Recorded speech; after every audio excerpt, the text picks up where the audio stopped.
Jom kita cari mango sticky rice. Mango sticky rice. Panas hari ni di Bangkok. Panas. Ada satu kedai. Tak tahu kedai apa.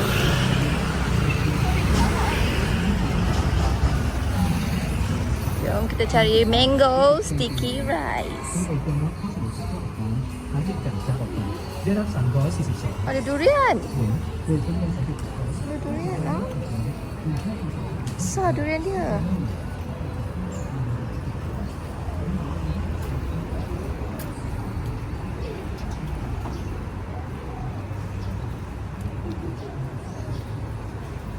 Celah ni 7-Eleven yang sama ke yang tadi?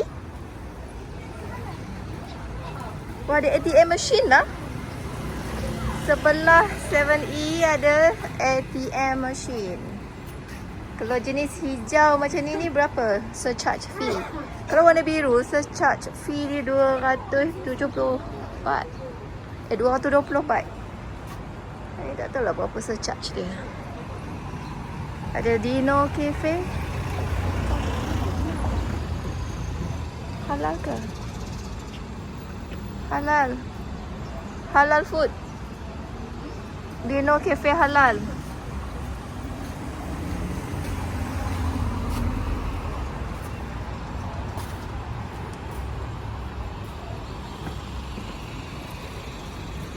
Halal food.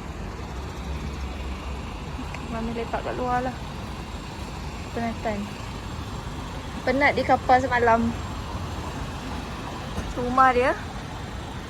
Rumah di Bangkok. Macam apartmen kita juga di Kuala Lumpur.